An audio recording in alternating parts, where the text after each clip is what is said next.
Good morning दोस्तों। स्वागत है आप सभी का परीक्षा अन्वेषण पर। साथियों, मैं यानी रुपेंद्र सिंह आपके लिए लेकर आया हूँ ताज़ा तरीन current affairs with static facts. और साथियों, आज है 14 फरवरी और चलिए आज का सेशन शुरू करते हैं। पहला क्वेश्चन क्या है देखते हैं।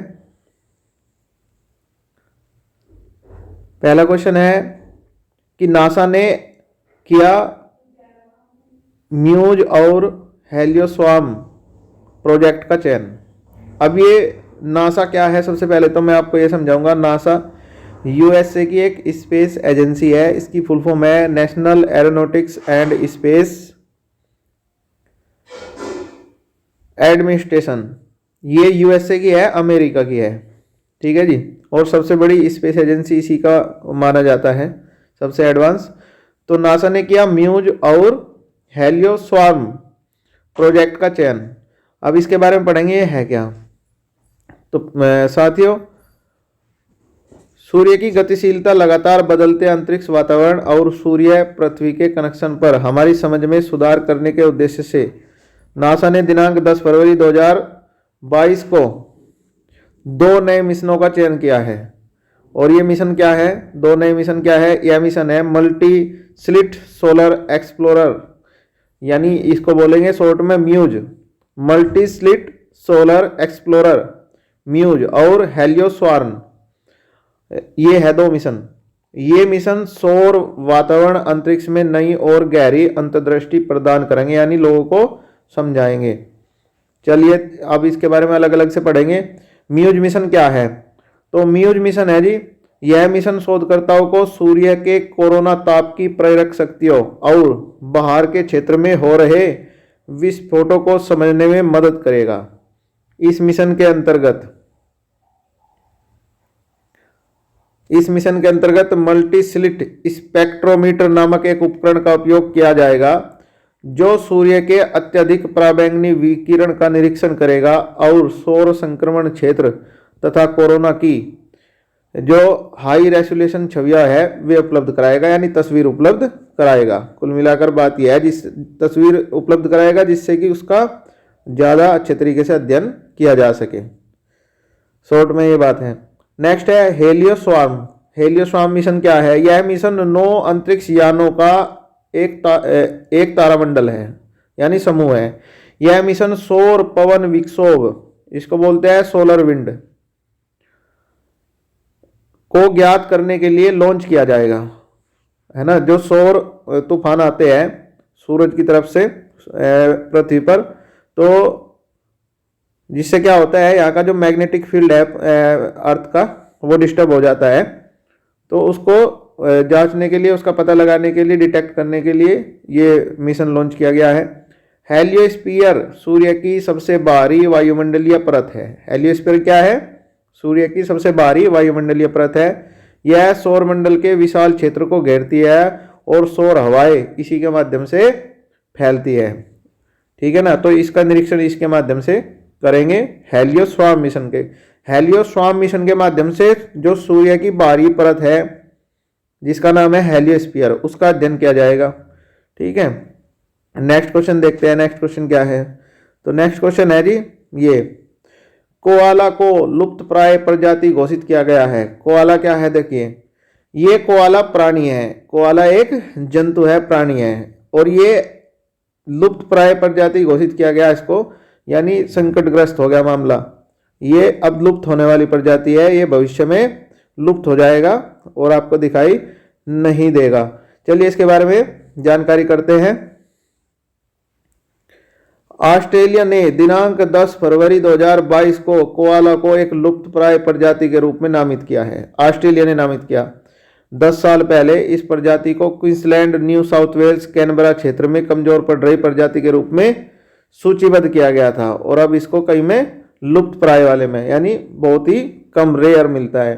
WWF world wild fund, Australia, human society international और international fund for animal welfare ने अप्रैल 2020 को कोआला को लुप्त प्राय श्रेणी में सूचीबद्ध करने का प्रस्ताव दिया था। अच्छा जी, नेक्स्ट है कि वर्ष एक के बाद से ही न्यू साउथ वेल्स और में कोआला की जनसंख्या में, न्यू साउथ वेल्स उसी का एक प्रांत है ऑस्ट्रेलिया का, और क्वींसलैंड भी, तो वहाँ पर ये पाया जाता था, न्यू साउथ वेल्स में ऑस्ट्रेलिया में और क्वींसलैंड में, और वहाँ पर 2001 के बाद से लगातार इसकी संख्या गिरनी स्टार्ट हुई और अब जो है लुप्त प्राय की स्थिति में पहुँच गया है। ठीक है, अब इसके बारे में अन्य फैक्ट देख लेंगे, कोआला के बारे में अन्य फैक्ट क्या है। तो कोआला में बता दिया एक जंतु है, मैंने फोटो आपको दिखा दिया, यह ऑस्ट्रेलिया मूल का एक शाकाहारी जानवर है। यह फेस्कुलरटाइड फैमिली का एक मौजूदा प्रतिनिधि है। मुख्य रूप से यह प्रजाति ऑस्ट्रेलिया के पूर्वी और दक्षिणी तटीय क्षेत्रों में पाई जाती है और इसके शरीर की लंबाई जो है 60 से 85 सेंटीमीटर, वजन 4 से 15 किलो, यानी छोटा जंतु होता है लेकिन भारी होता है।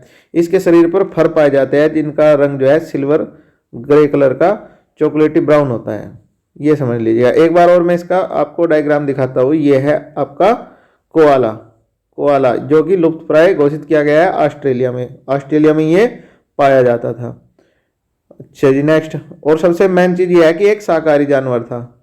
ठीक है, नेक्स्ट है आपका कि भारतीय वैज्ञानिकों ने विकसित की पृथ्वी जैसे ग्रहों को खोजने के लिए एक अलग पद्धति जिसका नाम है MSMBTAI। ये पद्धति है। इस पद्धति के बारे में देखेंगे। इस पद्धति का प्रयोग कई में किया जाता है जो पृथ्वी के सदृश दिखने वाले ग्रहों का पता लगाने के लिए इस पद्धति का प्रयोग भारतीय वैज्ञानिकों ने यह पद्धति खोज निकाली है। चलिए देखते हैं क्या है ये पद्धति। ये है जी एक ऐसा टूल है जो फाइंड करेगा हैबिटेबल प्लैनेट्स यानी जो पृथ्वी के तरीके के दिखते हैं।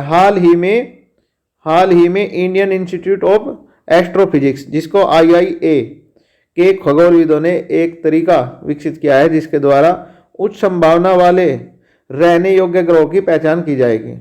ठीक है जी, IIA के खगोलविदों ने BITS पिलानी गोवा के खगोलविदों के सहयोग से इस तरीके को विकसित किया है। अब तरीका क्या है, तरीके के बारे में देखेंगे। खगोलविदों ने इसके लिए आर्टिफिशियल इंटेलिजेंस AI आधारित एल्गोरिदम का इस्तेमाल किया है। इसमें 5000 ज्ञात ग्रहों में से 60 ऐसे पाए गए जो संभावित रहने योग्य है।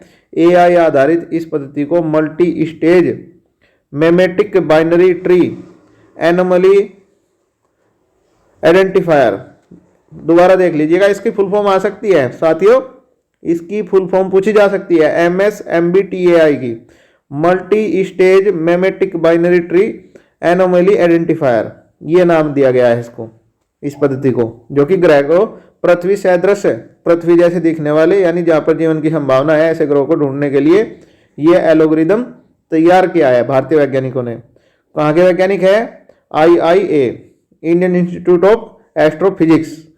यह मल्टी स्टेज मैमेटिंग एल्गोरिदम MSMA पर आधारित है। पृथ्वी को एक विसंगति के रूप में मानकर इस पद्धति को तैयार किया गया है। इससे 5000 पुष्ट और 8000 उम्मीदवार ग्रहों में से 60 संभावित रहने योग्य ग्रह प्राप्त भी हो गए हैं। चलिए नेक्स्ट है जी, नेक्स्ट क्वेश्चन है कि राष्ट्रीय उत्पादकता दिवस इंपॉर्टेंट है जी बहुत आपके एग्जाम के लिए साथियों, ये बहुत ही ज्यादा इंपॉर्टेंट है। राष्ट्रीय उत्पादकता दिवस ये मनाया जाता है 12 फरवरी को, productivity day, national productivity day. प्रतिवर्ष 12 फरवरी को भारत में राष्ट्रीय उत्पादकता दिवस मनाया जाता है। इस वर्ष राष्ट्रीय उत्पादकता परिषद उत्पादकता के माध्यम से आत्मनिर्भरता थीम के तहत, इसकी थीम याद रखना, नेशनल प्रोडक्टिविटी डे, राष्ट्रीय उत्पादकता दिवस की थीम क्या थी? थीम थी जी आत्मनिर्भरता। थीम क्या थी? आत्मनिर्भरता। इसके तहत दिनांक 12 से 18 फरवरी तक, दिनांक 12 से 18 फरवरी तक पूरे देश में उत्पादकता प्रोडक्टिविटी वीक मनाया जाएगा, उत्पादकता सप्ताह। राष्ट्रीय उत्पादकता परिषद का उद्देश्य देश के सभी क्षेत्रों में उत्पादकता और गुणवत्ता को जागरूकता को प्रोत्साहित करना और बढ़ावा देना है।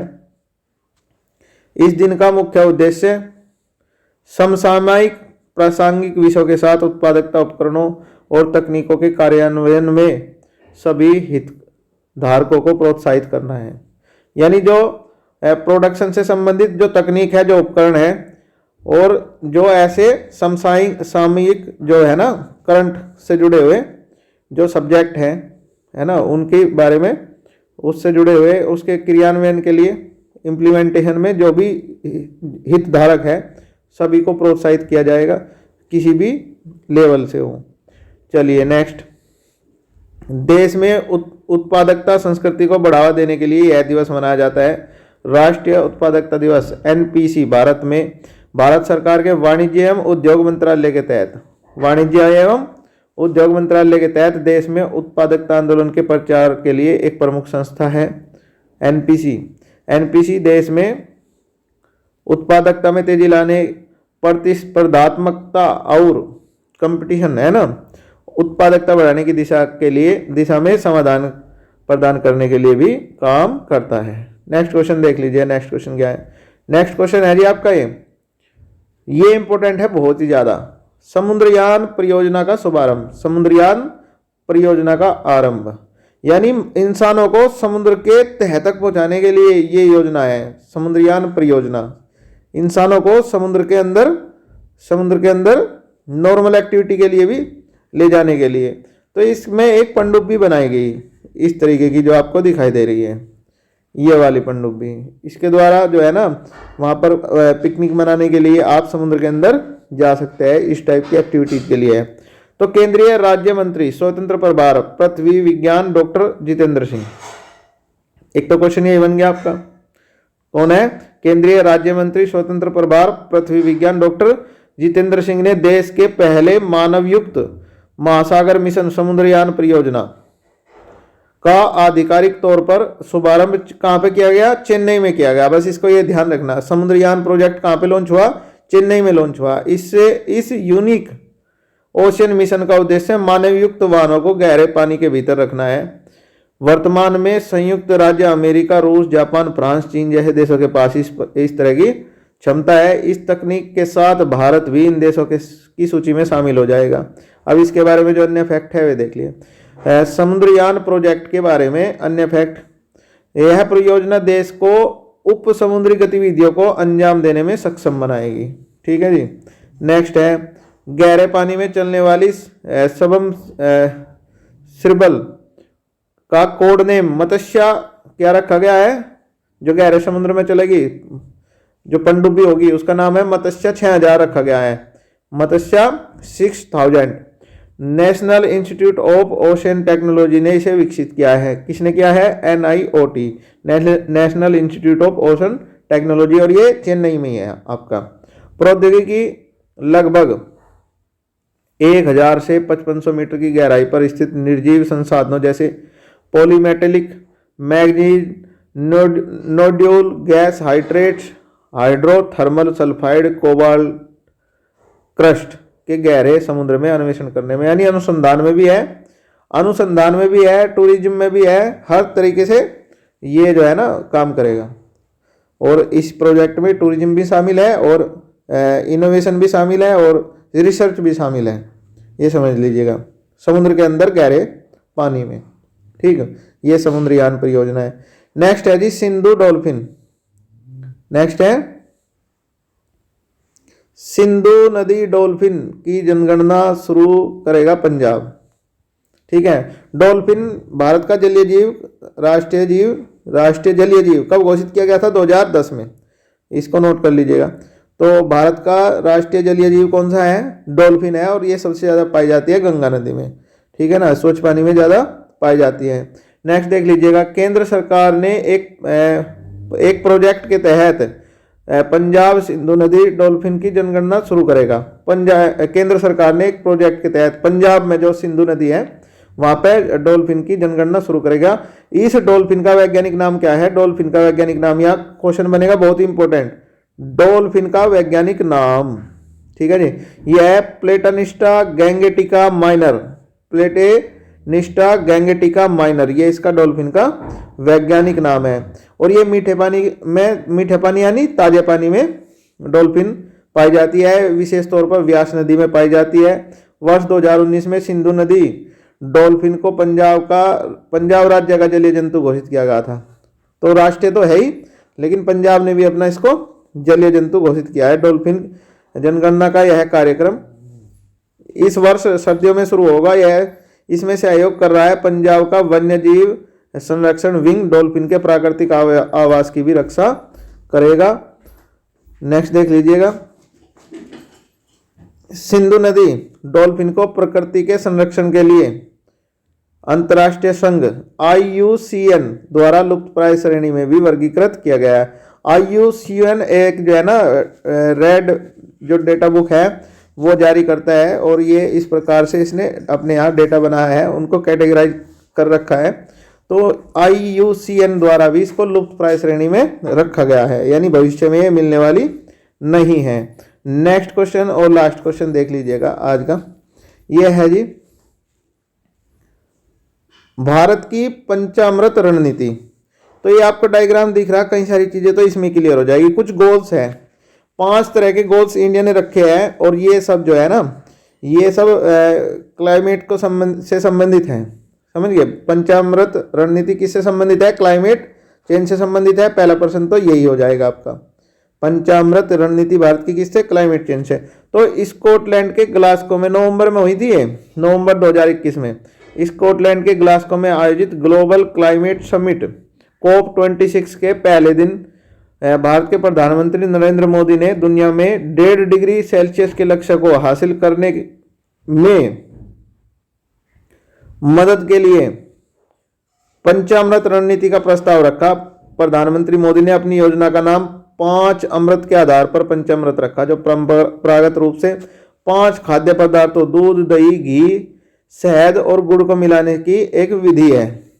हिंदू और जैन धर्म की पूजा अनुष्ठान के समय इसका उपयोग किया जाता है पंचामृत का। अब पंचामृत इसमें रखा क्या है? देखो, पंचामृत अगर शाब्दिक रूप से है तो 5 तरह के अलग अलग चीजें हैं, लेकिन इसमें 5 अलग अलग गोल्स है। मैं आपको बताऊं, पंचामृत रणनीति में पीएम मोदी ने ग्लासगो में जो COP26 समिट हुआ था उसमें इन्होंने लॉन्च किया है, इसको रखा है, प्रस्ताव को, प्रपोजल रखा है।